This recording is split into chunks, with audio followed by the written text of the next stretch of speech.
Good morning मेरे प्यारे शिव भक्तों। आज मैं आप लोगों से बहुत ही छोटी सी लेकिन महत्वपूर्ण बात आप लोगों से साझा करना चाहती हूँ। आज जब मैं शिव मंदिर गई तो मैंने देखा कि वहाँ पर गार्डन के अंदर बहुत सारे दीपक, मिट्टी के दिए जो होते हैं वो बिखरे हुए थे। ये मिट्टी के दिए आपको पता ही है कि हम दिवाली पे काम में लेते हैं, भगवान की पूजन में काम में लेते हैं, और मंदिर के अंदर ज़्यादातर मिट्टी के दिए हमें मिल ही जाते हैं जिनके अंदर हम दीपक लगा के भगवान का पूजन करते हैं। लेकिन आज मैंने देखा कि ये पूरी तरीके से बिखरे हुए थे, यानी कि जब आप लोग इन दियों को काम में ले लेते हैं और ये काले हो जाते हैं या ख़राब हो जाते हैं, चिकने हो जाते हैं, तो आप इन्हें फेंक देते हैं, और यही आपकी सबसे बड़ी गलती होती है।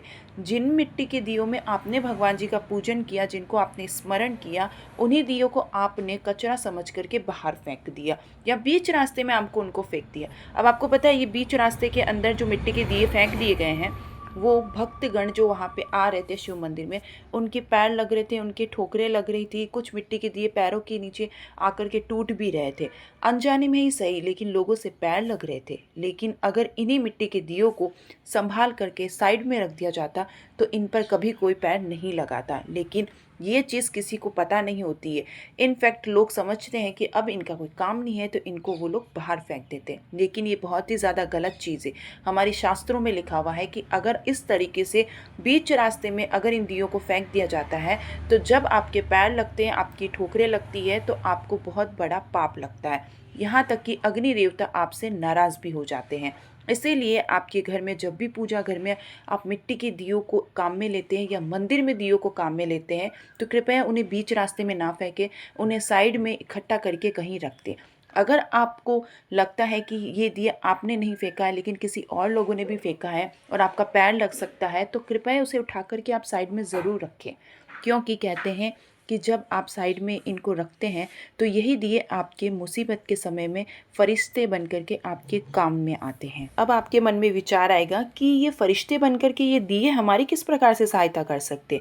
तो मेरे महादेव जी कहते हैं कि जब आप इन दियों को पूरे सम्मान पूर्वक साइड में रखते हैं या इन्हें किसी उचित स्थान पर रखते हैं, तो यही दिए आपके फरिश्ते बन करके आते हैं मुसीबत के समय में। जब भी आप कोई मुसीबत में पड़ जाते हैं और आपके साथ में कोई भी खड़ा नहीं होता है आपकी मदद करने के लिए, तब ये आपकी मदद करने के लिए ज़रूर से आते हैं। अब वो मदद करने के लिए किसी इंसान के रूप में भी आ सकते हैं, किसी जानवर के रूप में भी आ सकते हैं, बूढ़ा बूढ़ी या किसी भी रूप में आकर के आपकी मदद करके वो जाते ही जाते हैं।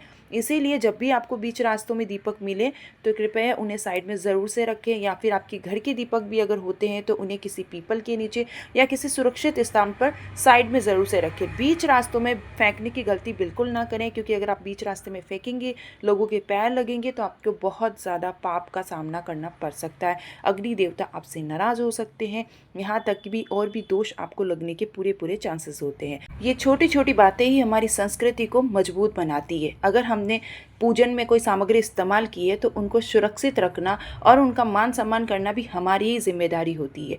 इसीलिए जब भी पूजन में सामग्री काम में ले तो उन्हें सुरक्षित कहीं किसी पेड़ के नीचे ज़रूर से ठंडा करें आप लोग। यहाँ इधर उधर बिल्कुल ना फैलाएं। अगर पैर लगेंगे तो आपको भी पाप लगेगा और जिनका पैर लग रहा है उनको भी पाप के भागी बनेंगे वो लोग। इसीलिए ध्यान रखें, मंदिर की साफ़ सफाई करना भी हमारी जिम्मेदारी होती है। जैसे आपके घर का मंदिर को आप साफ़ रखते हैं, वैसे ही बाहर के मंदिरों को साफ़ रखना भी हमारी ही जिम्मेदारी होती है। ये छोटे छोटे से कार्य आपके जीवन में बहुत बड़े बड़े बदलाव ला सकती है। ये बहुत ही छोटी छोटी सी बातें हैं, लेकिन इनको नज़रअंदाज करना हमारे लिए बहुत भारी पड़ जाता है कभी कभी। इसीलिए इनका ध्यान रखें, अपनी संस्कृति का ख्याल रखें। आइए संकल्प लेते हैं कि आज के बाद आप इन दियों का मान सम्मान ज़रूर से करेंगे और इन्हें बीच रास्तों के अंदर नहीं फेंकेंगे। आपको मेरे द्वारा की गई ये छोटी छोटी सी कोशिशें अगर पसंद आती है तो कमेंट बॉक्स में हर हर महादेव ज़रूर से लिखिएगा। वीडियो को लाइक कीजिएगा और शेयर करना बिल्कुल भी मत भूलिएगा। हर हर महादेव।